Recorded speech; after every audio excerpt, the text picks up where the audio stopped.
le Saint-Coran a cité l'ascenseur au 7e siècle. En effet, le verset 33, sourate 43 Az-Zukhruf, l'ornement qui décrivait l'opulence des maisons que peuvent avoir les mécréants en ce bas monde, a mentionné ce qui a intrigué plus d'un. وَمَعَارِجَ عَلَيْهَا يَظْهَرُونَ. Ma'arija, pluriel de Mi'raj, est l'élévateur. C'est d'ailleurs le nom donné au moyen qui, au prophète, paix et bénédiction de la sur lui, sallallahu alayhi wa sallam, lui a permis son ascension aux confins de l'univers. Et sa traduction par escalier, dorj, et échelle, sullam, donnée dans certains tafassirs, n'est à mon avis pas juste. En effet, d'après ce verset, ces ma'arija sont dans les maisons luxuriantes de gens aisés, ne peuvent donc être des escaliers ou échelles, dorj ou sullam, qu'on retrouve couramment dans des maisons modestes, ordinaires et même de pauvres gens. Ainsi, ces ma'arij qui ne peuvent être que dans des maisons luxuriantes ne peuvent être des escaliers, dorj ou échelles, c'est la ligne, utilisée dans des maisons de pauvres gens. Alors, que peuvent bien être ces ma'arij qu'on ne peut retrouver que dans des maisons luxuriantes de gens aisés? On sera fixé si on lit la suite du verset. Alayha yadharun. Monter dessus ou s'installer dessus.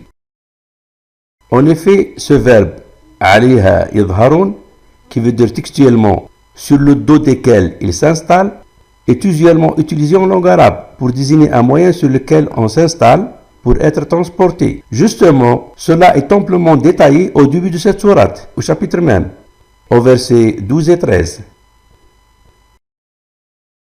Ainsi, le verset 12 mentionne que les bateaux, al-fulk, et les bestiaux, al-an'am, sont utilisés comme monture pour nous transporter. Et le verset 13 utilise ce verbe لِتَسْتَوُوا عَلَى ظُهُورِهِ. Vous vous installez sur le dos des montures et des bateaux, qui est l'explication عَلَيْهَا تَظْهَرُونَ utilisée pour les ma'arij. Ce qui fait qu'en langue arabe, tadharun, monter sur le dos, désigne tout ce qu'on monte et sur lequel on s'installe, afin qu'il nous transporte et nous déplace, comme c'est le cas des bateaux et des montures cités dans ce verset 12. Ainsi, alayha tadharun du verset 33 est exprimé au verset 13 par afin que vous vous installiez sur le dos, litastawu ala zuhurihi, afin d'être transporté.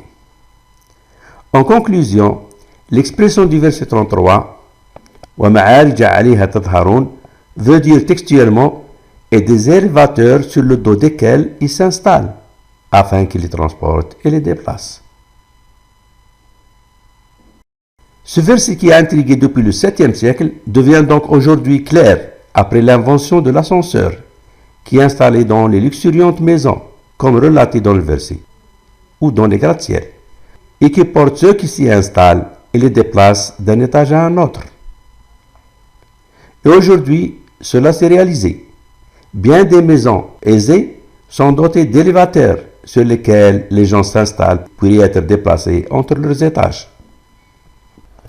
Et d'ailleurs, c'est par ce fameux verset 33 où Allah subhanahu nous exhorte à nous rappeler ses bienfaits et de dire cette invocation connue par Dua al-Safar, l'invocation du voyageur. Subhanalladhi sakhara lana hadha wa ma kunna lahu muqrinin. Gloire à celui qui nous a soumis tout cela alors que nous n'étions pas capables de les dominer. Qui connaît le futur pour décrire au 7e siècle ces élévateurs qui ne seront inventés qu'au 19e siècle, puisque ce n'est qu'en 1854 qu'Elisha Oitis inventa l'ascenseur.